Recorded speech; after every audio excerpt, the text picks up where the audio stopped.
믿음의 고백하겠습니다. 예수님 안에서 나는 언제나 행복합니다. 예수님과 함께 기쁘고 즐겁게 삽니다. 이렇게 살아가는 우리 모두가 되기를 예수님의 이름으로 축원합니다. 하나님 말씀 열왕기하 23장 37절 말씀을 보도록 하겠습니다. 열왕기하 23장 37절의 말씀 함께 하나님 말씀 읽도록 하겠습니다. 여호야김이 그의 조상들이 행한 모든 일을 따라서 야훼 보시기에 악을 행하였더라. 이어지지 못한 개혁, 이와 같은 제목으로 기차의 은혜를 나누고자 합니다. 여러분, 역사란 현재를 보여주는 거울과 같습니다. 역사에서 일어난 일들을 보면 오늘 현재에도 일어난 일들을 예상할 수가 있고 역사가 반복된다는 생각을 들게 하죠.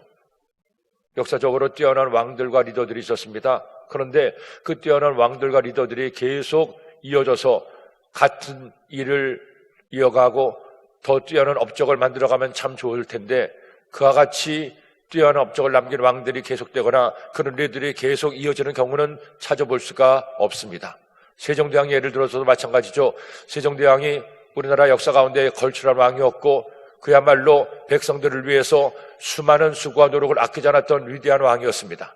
그런데 그 세종대왕의 업적이 계속 이어가면 좋았을 테지만 그렇지는 못했습니다. 세종대왕의 아들이었던 문종대왕은 어릴 때부터 병약해서 제대로 아버지 부왕의 업적을 이어나가지 못했고 결국 일찍 세상을 떠나게 됩니다. 그리고 단종에게 왕위를 이어주죠. 하지만 어린 단종은 할아버지 세종대왕, 심지어 아버지 문종보다도 일을 할 수가 없었습니다. 아무것도 할 수 없는 채 신하들의 손아귀에 있다가 결국 삼촌이었던 수양대군에 의해서 정권을 빼앗기고 왕위를 빼앗기고 홀로 비참하게 죽어가게 됩니다. 그러다가 다시 세조가 왕권을 이어받았지만 세조는 워낙 피를 많이 묻혀서 나름대로 일을 많이 한다고 했어도 그렇게 뛰어난 업적을 남기지는 못했습니다. 하지만 그의 아들이었던 성종 때 다시금 활짝 정치에 꽃이 피게 되고 많은 업적을 남기게 됩니다. 그 아들도 계속 이어갔으면 좋았을 텐데 그 성종의 아들이 바로 연산군입니다. 그런 조선 왕조의 역사를 봐서도 뛰어난 업적을 남긴 왕들이 2대, 3대만 되어도 나라가 더 부강하고 잘 될 텐데 그렇지 못한 역사를 볼 수가 있게 되죠. 1945년 해방이 되고 1948년 대한민국이 세워졌습니다. 하지만 1948년부터 오늘에 이르기까지 우리나라의 리더인 대통령들을 보면 계속해서 좋은 대통령들이 나와서 업적을 이어가면 좋을 텐데 그렇지 못한 모습을 보게 되죠. 아니, 업적을 이어가기는커녕 계속해서 정권이 바뀔 때마다 이른바 한풀이 정치를 하게 됩니다. 우리가 정권을 잡지 못했을 때 이와 같은 불이익을 남겼다고 해서 그 안을 푸는 것처럼 계속 정권이 바뀔 때마다 수많은 다툼과 시비가 일어난 것을 보면서 안타까움을 금할 수가 없습니다. 언제까지 우리 대한민국의 정치가 한풀이 정치를 벗어나서 좋은 것들은 계속 이어가고 나쁜 것은 바꿔가는 진정한 민주국가의 정치가 될지 아쉬울 때가 많이 있습니다. 우리가 알 것은 그렇기 때문에 나라 민족을 위해서 더욱더 기도해야 됩니다. 리더를 위해서도 기도해야 되죠. 정말 좋은 리더가 나와서 계속해서 나라를 위해서 좋은 정책을 입안해내고 정권만 바뀌면 마치 화풀이하는 것처럼 좋은 정책도 다 바꿔서 나쁜 정책이라고 얘기하고 계속 이렇게 반복되는 악순환이 끊어져야 될 텐데 하는 생각을 할 때가 여러 번 있습니다. 그런데 이와 같은 모습이 2700년 전, 2600년 전 유다 나라에도 마찬가지였다는 겁니다. 요시아가 위대한 종교개혁을 이루고 하나님 보시기에 합당한 일을 하게 됩니다. 이것이 그 다음 아들 때만 이어졌어도 정말로 좋았을 텐데 그런 하나님께서 혹시나 심판의 손을 거둘 수도 있었을 텐데 그렇지가 못했다는 것이죠. 요시야 한 명 외에 그 전에 므낫세 왕도 아하스 왕도 그 후에 요야김, 여야긴, 요하스 왕들도 다 하나님을 반역하고 악을 행했기 때문에 결국 하나님의 진노의 심판을 받을 수밖에 없었습니다. 요시아의 계획을 보면서 한 개인이 아무리 뛰어나도 그 개혁이 이어지지 않으면 결국 헛수고가 되는 것을 보게 됩니다. 자, 그러면 이제 어떻게 요시아의 개혁이 완성되고 또 그 개혁이 불완전한 개혁이 되었는지 한번 보도록 하겠습니다. 21절로 30절 말씀을 보니 계속되는 개혁이 나오죠. 21절로 23절의 말씀을 보겠습니다. 왕이 뭇백성에게 명령하여 이르되 이 언약책에 기록된 대로 너희 하나님 야훼를 위하여 유월절을 지키라 하며 사사가 이스라엘을 다스리던 시대부터 이스라엘 여러 왕의 시대와 유다 여러 왕의 시대에 이렇게 유월절을 지킨 일이 없었더니 요시아 왕 18째 해에 예루살렘에서 야훼 앞에 이 유월절을 지켰더라. 요시아가 모든 우상을 다 제거하고 하나님의 말씀을 백성들에게 읽히게 하고 하나님의 말씀 따라 왕부터 신하들과 백성들까지 말씀을 지켜 행하도록 그렇게 명령을 내렸습니다. 이와 같이 하나님의 율법을 다시금 백성들에게 읽히게 하고 율법의 말씀이 그들의 삶의 중심이 되게 하는 것 굉장히 중요한 일이었습니다. 아울러서 우상을 제거하고 그 땅에서 우상을 몰아내는 것이 얼마나 중요한 개혁입니까? 하지만 이 못지않게 중요한 또 한 가지 개혁이 유월절을 지킨 것입니다. 여러분, 유월절은 하나님께서 이스라엘 백성들에게 지키라고 명령하신 절기 가운데 가장 큰 절기입니다. 이스라엘 백성들이 애굽에서 430년 동안 노예 생활하고 고통을 당할 때 하나님은 모세를 통해 그들의 기도를 들으시고 구원하시기로 작정하시죠. 그래서 모세와 아론을 애굽으로 보내십니다. 모세는 하나님께서 보여주시는 재앙을 통해서 하나님이 살아계시고 이스라엘 민족을 애굽에서 나오게 하도록 바로에게 계속 강권합니다. 하지만 바로의 마음이 강팍해서 첫 번째부터 9번째까지의 재앙에 이르기까지 그렇게 재앙이 임해도 이스라엘 백성들을 애굽에서 나오게 하지 않습니다. 하나님께서 마지막 작정하시고 내리신 10번째 재앙이 애굽의 모든 사람들과 짐승들의 첫 번째 수컷, 첫 남자아이를, 장자를 죽이는 장자의 죽음의 재앙이었습니다. 그 장자의 재앙을 내리기 전에 하나님은 모세에게 말씀하셔서 이스라엘 백성들은 그들이 기르고 있는 양을 잡아서 그 양의 피를 그들의 집의 문설주와 임방에 바르고 그 고기는 먹고 순나물과 함께 먹고 길 떠날 준비를 다 하라고 얘기를 했습니다. 그리고 마침내 죽음의 사자가 온 애굽을 뒤엎었을 때 애굽 왕 바로의 큰아들부터 집에서 기르는 소의 첫 수컷까지 다 죽음을 당할 그때 어린 양의 피를 바른 이스라엘 사람들의 집만 죽음의 사자가 패스오버 지나가서 그들은 살아날 수가 있었고 마침내 유월절 다음 날 그들은 애굽에서 탈출해 나올 수가 있었습니다. 이것은 하나님께서 이스라엘의 하나님이 되시고 하나님께서 모든 생명의 주관자가 되시고 하나님께서 애굽에 있는 모든 신들의 보다 뛰어나신 참 유일하신 신이심을 알려주는 증거가 유월절 사건입니다. 그러게 하나님은 출애굽기 12장 말씀에 이 유월절 사건이 있을 때 앞으로 이 유월절을 너희들이 대대로 지키고 지켜 행하라고 말씀했습니다. 유월절 절기는 하나님께서 이스라엘 백성에게 주었던 첫 번째 절기, 하나님을 기억하게끔 하는 절기였습니다. 그래서 이 절기를 가지고 이제 애굽에서 나왔을 때 그들이 가나안에 입성하자 여리고성을 정복하기 전에 여호수아서 5장에 보면 가장 먼저 한 것이 유월절을 지켜서 그들의 마음을 성결케 하고 그리고 하나님 앞에 바로 서는 일을 하게 됩니다. 가나안 정복 전쟁 전에 한 두 가지 그들의 의식이 있었는데 하나는 할례를 행한 것이었고 또 하나는 유월절을 지킨 것이었습니다. 이 두 사건을 통해 하나님께서 그들과 함께 하시고 하나님이 그들의 구원자가 되심을 모든 백성들이 고백하게 했던 것이었죠. 그리고 그 이후로도 하나님을 떠나고 우상을 숭배할 때 그들은 유월절을 잊어버리고 자신의 욕심에 따라 생각에 따라 삽니다. 하지만 다시금 믿음이 회복됐을 때 상징적으로 보여주는 사건이 이 유월절 사건입니다. 그렇게 우상을 숭배하고 하나님을 떠나자 한동안 오랫동안 유월절을 지키지 않다가 히스기야 당시에 히스기야가 또 유월절을 지킵니다. 그 유월절을 통해서 역대하 30장에 보면 하나님을 기쁘시게 하고 하나님께 영광을 돌렸다고 나오고 있습니다. 그리고 히스기야 왕 이후로 또 유월절이 단절되고 하나님의 말씀이 그들 가운데 사라지다가 이때 요시야가 왕조 시대에는 마지막으로 유월절을 지키게 됩니다. 그렇기 때문에 이 유월절을 지킨 것은 하나님께의 회복, 하나님을 향한 믿음의 회복을 보여주는 가장 단적인 외적인 증거라고 할 수가 있을 것입니다. 우리가 주일이면 주께 나와 하나님을 예배하지만 주일뿐 아니라 특별히 날을 정해서 하나님 앞에 작정하며 기도하기도 합니다.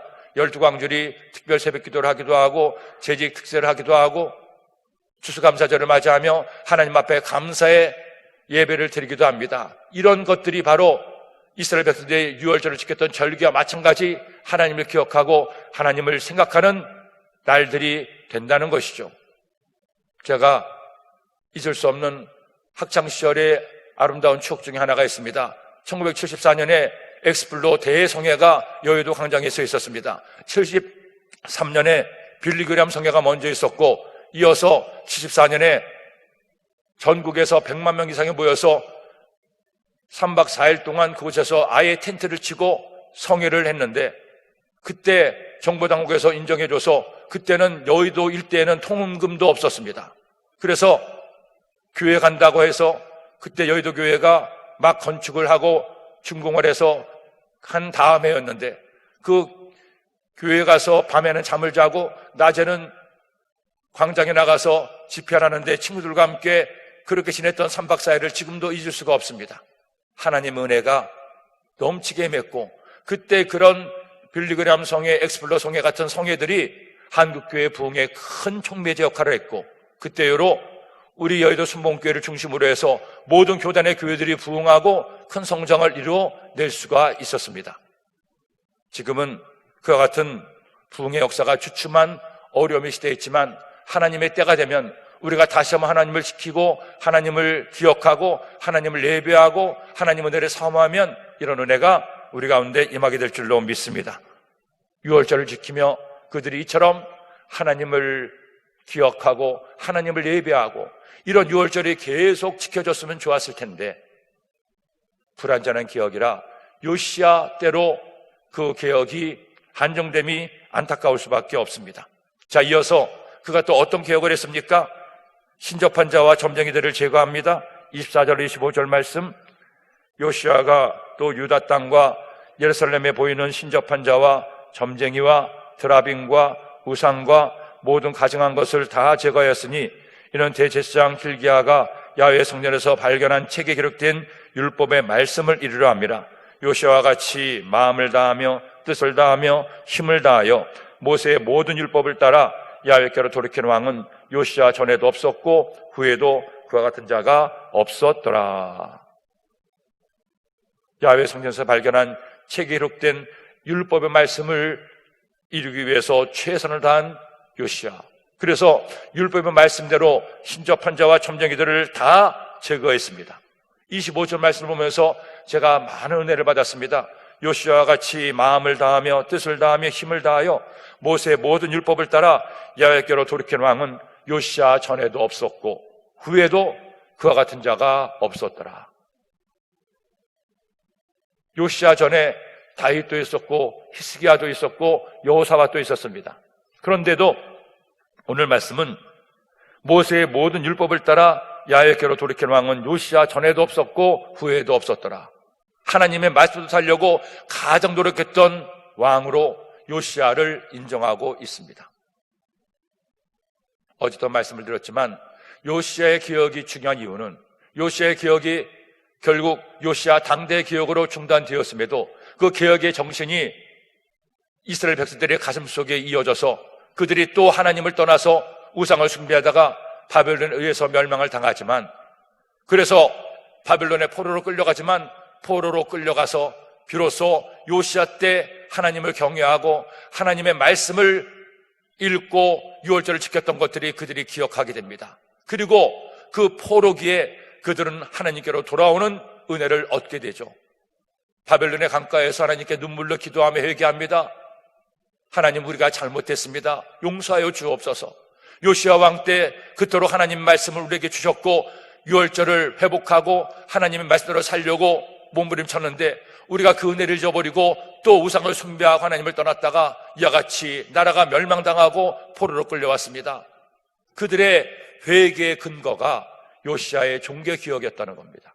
그리고 그렇게 하나님께 회개했을 때 하나님 마침내 그들을 다시금 고향 땅으로 오게 하시고 3차에 걸친 포로 귀환을 통해서 에스야 시대에 비로소 오늘날의 유대교가 완성되고 하나님의 말씀이 그들에게 분명하게 새겨지게 됩니다. 그래서 그 포로 귀환 이후로 더 이상 이스라엘에서 유대 나라에서 우상을 숭배하는 일들이 사라지게 됐어요. 그리고 그들의 중심에 하나님의 말씀, 율법, 토라의 말씀이 심어지게 된 것입니다. 우리가 아는 것처럼 이스라엘은 AD 70년에 로마에 의해서 결국 정복당하고 완전히 예루살렘 성은 무너지게 되고 성전도 파괴되고 그리고 하도 극심하게 로마의 반란을 일으키자 로마 제국이 소개령을 내려서 유다 사람들은 더 이상 팔레스틴 땅에 살지 못한 채 전 세계로 흩어져 사는 유랑의 민족이 되게 합니다. 그렇게 2000년을 떠도는 민족이 되었음에도 그들이 1900년 만에 다시금 나라를 건설하고 이스라엘의 정체성을 찾게 된 중요한 이유가 있습니다. 바로 하나님 말씀, 율법의 말씀이 유대 민족의 정체성을 1900년간 이어가게 했던 겁니다. 만일 구약 성경이 없었다면, 그 중에서도 토라가 없었다면 그들의 정체성은 사라졌을 겁니다. 하지만 우리 이스라엘 민족은, 유대 민족은 하나님이 택하신 하나님의 선민이다. 하나님께서 우리를 택하셨고 우리를 반드시 고향 땅으로 이끌어 줄 것이라는 그 율법의 말씀, 예언서의 말씀을 붙들고 1900년을 지켜왔습니다. 그리고 이 율법의 말씀을 통해서 그들이 또 하나 지켜낸 것이 그들의 언어 히브리어입니다. 2000년 동안 나라 없이, 땅도 없이, 주권도 없이 살았는데, 숱한 핍박을 받았는데 그들의 언어가 지금도 이어지고 있다는 것, 바로 그들에게 율법의 말씀이 있었기 때문이에요. 그것을 지켜내고 회복시킨 사람이 요시야였습니다. 그러기에 하나님 나라의 역사에서 요시야는 굉장히 중요합니다. 자, 그렇다면 이렇게 요시야가 개혁을 했지만 요시야 이후 어떤 일이 일어납니까? 하나님께서 진노를 돌이키지 않으시죠. 26절로 27절 말씀 읽겠습니다. 그러나 야훼께서 유다를 향하여 내리신 그 크게 타오르는 진노를 돌이키지 아니하셨으니 이는 므낫세가 야훼를 경노하게 한 그 모든 경노 때문이라. 야훼께서 이르시되 내가 이스라엘을 물리친 것 같이 유다도 내 앞에서 물리치며 내가 택한 이 성 예루살렘과 내 이름을 거기에 두리라 한 이 성전을 버리리라 하셨더라. 요시야가 이처럼 하나님의 율법대로 살려고 노력하고 우상을 제거하고 유월절을 지켰지만 그래도 유다를 향한 하나님의 진노를 돌이키지 않았다고 말씀하고 있습니다. 왜? 그들의 행위가 하나님의 진노의 잔에 찼기 때문에 예루살렘과 그 성전을 버리라고 말씀하십니다. 요시야가 이처럼 개혁을 했음에도 그 개혁이 불완전한 개혁으로 끝나고 하나님께서 그들을 향하신 이 진노의 채찍을 맞을 수밖에 없었던 것은 중요한 이유가 하나가 있습니다. 하나님이 무서운 하나님이고 하나님께서 그들을 미워하신 하나님이 아니라 하나님이 공의 하나님이신데 하나님의 공의를 대신할 중보자가 없었기 때문입니다. 그렇기 때문에 그들은 그들의 행위대로 심판을 받을 수밖에 없습니다. 요시야 왕 같은 왕들이 2명, 3명, 4명 정도만 나왔어도 아마 달라졌을 텐데 요시야 당대로 끝나다 보니 또 우상을 숭배하고 또 악을 행하니 그들은 심판을 받을 수밖에 없었습니다. 그러나 오늘날은 다르잖아요. 오늘날은 하나님과 우리 사회를 화목하게 할 중보자가 계십니다. 바로 예수 그리스도입니다. 그러기에 구약시대는 율법의 시대로 우리가 우리 행위대로 심판을 받았지만 지금은 이 신약시대는 은혜의 시대라 우리가 하나님 앞에 죄를 범하고 하나님을 슬프시게 했어도 우리가 예수님의 이름으로 회개하면 예수님 보혈이 우리의 죄를 덮어주시고 죄 없다 의인 삼아주시고 다시금 거룩하게 씻어주시니 얼마나 감사합니까? 이번에 11개 말씀을 함께 나누면서 가끔씩 말씀을 드린 것처럼 우리가 이 시대에 사는 것이 얼마나 감사한지 몰라요. 지금 이 시대에 하나님을 믿는 것이 얼마나 고맙고 귀한 일인지 모릅니다. 그렇지 않았다면, 우리도 우리의 행위에 따라 심판을 받는다면 살아남을 사람이 어디 있겠습니까?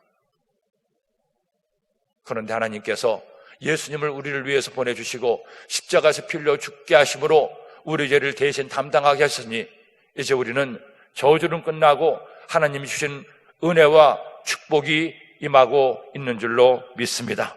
하나님 앞에 기도하는 여러분 되기를 예수님의 이름으로 축원합니다. 자, 이와 같이 우리에게는 중보자가 있어서 하나님의 은혜를 얻게 되는데 그들은 그렇지가 못했습니다. 결국 요시야 왕도 때가 되며 세상을 떠나게 됩니다. 28절 30절 말씀, 요시야의 남은 사적과 행한 모든 일은 유다 왕 역대 지략에 기록되지 아니하였느냐? 요시야 당시에 애굽 왕 바론 느고가 아수르 왕을 치고자 하여 유브라데 강으로 올라가므로 요시야 왕이 맞서 나갔더니 애굽 왕이 요시야를 무깃도에서 만났을 때 죽인지라. 신복들이 그의 시체를 병거에 싣고 무깃도에서 예루살렘으로 돌아와 그의 무덤에 장사하니 백성들이 요시야 아들 요아스를 데려다가 그에게 기름을 붓고 그의 아버지를 대신하여 왕으로 삼았더라. 이스라엘을 사이에 두고 남쪽으로 전통적인 강국인 애굽이 있고 북쪽으로 아스루와 바벨론이 있다고 말씀을 드렸죠. 그래서 그 강대국들이 침략의 야욕으로 그 서로 붙어 싸울 때마다 중간에서 계속 어려움을 겪은 나라가 이스라엘이었습니다. 이번에도 마찬가지였죠. 애굽 왕 바론 느고가 좀 더 세력을 키워서 아수리를 치고자 나가는데 그 중간에 유다 왕국이 있습니다. 결국 그 바론 느고와 맞서 싸웠다가 화살에 맞아 요시야가 죽음을 당하게 됩니다. 그리고 그 아들 요아스가 왕이 되죠. 이 요시야의 죽음이 유다 나라 백성들에게 얼마나 큰 슬픔이 됐는지 백성들이, 신하들이 모두 함께 애곡하고 애도하며 슬퍼했다고 성경은 말씀하고 있습니다. 더구나 예레미야서 25장 역대하 말씀에 보면, 역대하 35장 25절 말씀에 보면 예레미야가 애가를 지어서 애도했다고 말씀하고 있죠. 함께 읽겠습니다. 예레미야는 그를 위하여 애가를 지었으며 모든 노래하는 남자들과 여자들은 요시야를 슬피 노래하니 이스라엘의 규례가 되어 오늘까지 이르렀으며 그 가사는 애가 중에 기록되었더라. 요시야 당시에 선지자 예레미야가 있었습니다. 이 예레미야가 애가를 지어서 요시야의 죽음을 애도하고 그 노래로 모든 백성들이 함께 왕의 죽음을 슬퍼하고 아파했어요. 오죽했으면 선지자 예레미야가 애가까지 지었겠습니까? 유다 왕국의 종말을 상징하는 죽음이기도 했기 때문이죠. 이 예레미야도 대단한 선지자입니다. 예레미야는 이 요시야 때부터 요시야의 기억하는 걸 보면서 너무나 기쁘고 감사했습니다. 그것이 계속 이어가기를 바랬지만 요시야가 젊은 나이에 세상을 떠나고 이제 그 아들 요아스가 왕이 됩니다. 그리고 요아스의 뒤를 이어서 여호야김, 여호야긴, 시드기야 그 왕들이 차례로 계속 애굽 왕에 의해서 또 바벨론에 의해서 침략을 당하고 나라가 무너지는 모습을 목격하게 됩니다. 급기야 마지막 왕 시드기야 왕 때에는 하나님께서 예레미야에게 나라의 멸망을 예언하게 하시죠. 너무나 하나님을 사랑했고 나라를 사랑했던 예레미야였는데 하나님은 그에게 너희들 바벨론과 맞서 싸울 필요가 없다. 싸워봤자 질 것이다. 이 성은 무너지고 성전은 파괴돼서 너희들은 다 포로로 끌려가게 될 테니까 싸울 필요 없다. 빨리 항복해라. 그게 더 낫다. 모든 유다 백성들은 결상전을 외치고 부르짖고 바벨론과 싸우려고 준비하고 있는데 싸울 필요 없다. 싸워봤자 죽는다. 그러니 항복해라고 얘기하니 예레미야는 나라의 반역자가 되어서 온갖 죽음의 위기를 다 만나게 됩니다. 그럼에도 하나님은 끝까지 그를 살려두시고 결국 예레미야는 그가 사랑하는 조국이 멸망당하고 그토록 아끼던 예루살렘 성이 무너지고 성전마저 다 파괴된 채 멸망하는 것을 눈으로 목격하며 눈물의 예언을 쏟고 그 예루살렘의 멸망의 슬픔을 예레미야 애가로 지어 노래하고 있습니다. 그럼에도 사명을 감당한 예레미야, 그가 하나님의 나라를 위해서 얼마나 애썼고 눈물로 기도했는지를 보여주게 됩니다. 그럼에도 그들에게는 중보자가 없었기 때문에 결국 유다 나라는 멸망당하고 성전도 파괴되고 사라지고 말았던 거예요. 하지만 나라 민족을 기도했던 예레미야의 기도는 오늘까지 우리에게 큰 울림으로 다가오게 됩니다. 우리가 하나님께서 허락하신 대한민국이라는 공동체의 한 일원으로서 살아갈 동안에 이 예레미야를 본받아서 나라와 민족을 위해서 기도해야 될 기도의 사명이 있습니다. 우리나라도 하나님을 떠나고 돈을 우상으로 숭배하고 쾌락에 탐닉하고 하나님 모시기 악한 일들을 계속하고 있고 그것을 바라보는 우리의 마음이 아프고 힘이 듭니다. 하지만 그럼에도 우리 대한민국에 소망이 있는 것은 우리에게는 중보자가 계시기 때문이에요. 우리에게는 예수 그리스도가 계시기 때문에 1천만 그리스도인들이 그럼에도 불구하고 하나님께 나와서 나라와 민족을 위해 눈물로 기도하면 하나님은 이 백성들의 악함보다 하나님의 은혜를 허락하시고 하나님의 도움을 더하여 주시는 것이죠. 지난 세월 동안에도 우리나라가 일제의 압제에서 해방되고 나서 6.25 전쟁을 거치고 지구상에서 가장 가난하고 불쌍한 나라였는데 오늘 이와 같이 경제 성장을 이루고 이만큼 살게 되기까지 여러분, 하나님의 돌보심과 하나님 은혜가 아니면 이루어질 수가 없어요. 사람들이 하는 걸 보면 하나님의 진노가 이 땅에 내릴 만도 한데 그나마 예수 그리스도의 이름으로 기도하고 중보하는 그리스도인들이 있기 때문에 하나님께서 그때 위기 때마다 슬기롭게 위기를 헤쳐나가게 하시고 여기까지 오게 하신 겁니다. 정치하는 거 보면, 사람들 사는 걸 보면 야, 어떻게 저럴 수가 있나 하는 생각이 들 때도 많이 있었죠. 하지만 그래도 이 나라의 민족을 하나님께서 불쌍히 여기시고 지켜달라고 기도하면 하나님은 그때마다 위기를 헤쳐나가게 하시니 이 모두가 하나님의 은혜인 줄로 믿습니다. 그러므로 앞으로도 여러분 기도해 주십시오. 이제 코로나19 바이러스가 국내 확진자가 거의 떨어지고 있고 어제는 4명, 그저께는 9명인데 이번만큼은 더 이상 확산되지 않고 진정될 수 있도록, 그래서 이번 주일은 꼭 하나님 앞에 성찬의 예배를 드릴 수 있도록 우리가 하나님께 기도하면 하나님의 뜻에 따라 이루어 주시게 될 줄로 믿습니다. 이런 은혜가 우리에게 있게 되기를 예수님의 이름으로 축원합니다. 이어서 이제 두 번째로 중단된 기억의 역사가 31절 30절 말씀이 나옵니다. 31절 32절 말씀, 요아스가 왕이 될 때에 나이가 23세라 예루살렘에서 석 달간 다스리니라. 그의 어머니 이름은 하무달이라 림나 예레미야의 딸이더라.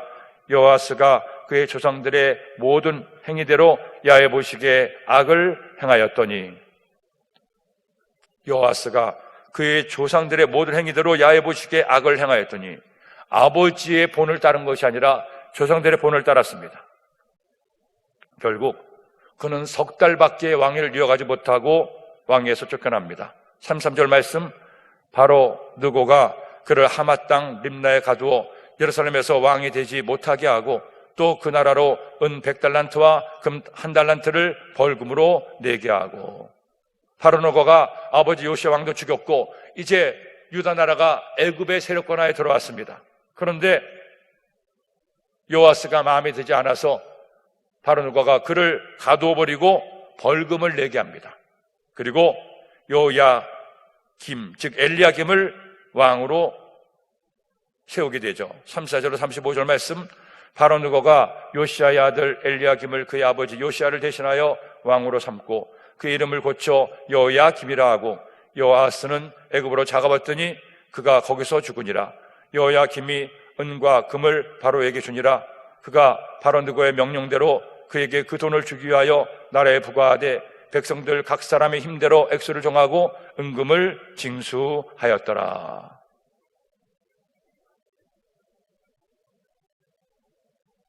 애굽의 대드는 요아스를 왕위를 폐위시키고 다른 형제인 엘리야김을 왕으로 세워서 이름도 여호야김으로 바꾸게 합니다. 그러자 애굽에 의해서 왕으로 세워진 여호야김이 벌금을 세금을 낼 수밖에 없습니다. 그래서 그것을 징수하기 위해서 백성들에게 세금을 더 많이 걷고 백성들을 더 허리를 휘게 하는 정책을 하고 결국 점점 더 악순환이 거듭되고 잘못된 정책을 이어가게 됩니다.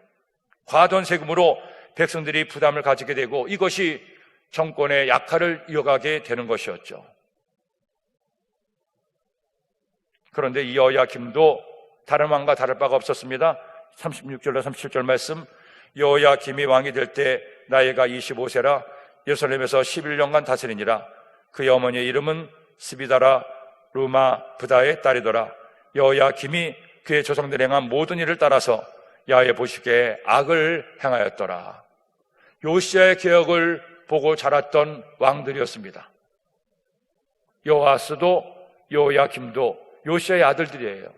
그런데 그 아버지의 뒤를 따르지 않고 조상들의 뒤를 따라서 우상을 숭배했다는 것은 아버지는 이처럼 하나님을 힘써 경배하고 경유하고 하나님 말씀으로 살려고 했지만 이미 그의 아들들조차도 우상 숭배에 깊이 빠져 있고 죄악에 빠져 있음을 보여주게 됩니다. 왜 요시야가 종교개혁을 일으켰음에도 그것이 불완전한 개혁으로 나라가 멸망당했는지 이유를 보여주는 예가 됩니다. 요시야의 아들들조차도 그것이 그들의 심정 깊숙한 곳에 와 들어오지 않았기 때문에 결국 나라가 멸망당할 수밖에 없었습니다. 하지만 우리가 이 이스라엘 역사를 통해서 보는 것처럼 지금 이 시대에도 하나님의 그 역사하심이 나타나는 걸 보는 것처럼 하나님의 백성들은 망하는 것 같지만 아주 망하지 않고 하나님의 구원은 계속 이어지게 됩니다. 이와 같이 왕권은 무너지고 나라는 멸망당할지 몰라도 이스라엘 민족은 계속 이어가서 믿음을 지켜오고 마침내 그 유다의 후손에서 예수 그리스도가 오시고 예수님을 통해 온 인류를 구원케 하는 은혜를 우리에게 더하여 주십니다. 그러니 여러분, 이와 같은 유다 왕국의 멸망의 과정을 통해서 아쉬워하고 두려워할 필요가 없습니다. 이미 우리에게는 구원자 예수님이 오셔서 우리를 구원하시고 하나님의 백성이 되었기 때문에 이러한 말씀들을 통해서 우리가 하나님의 말씀에 바로 서고 어떻게 살아야 될지를 깨닫는다면 이것보다 더 귀한 일이 없을 것이니 그렇게 깨닫고 오늘도 항상 하나님을 기억하고 말씀대로 지켜 행하는 여러분 되기를 예수님의 이름으로 축원합니다. 기도드립니다.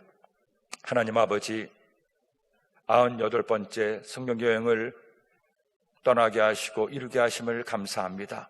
베일간의 성경여행을 통해서 우리가 이스라엘 나라의 역사를 보게 하시니 고맙습니다. 그들의 역사를 통해서 나의 현재를 돌아보게 하시니 감사합니다.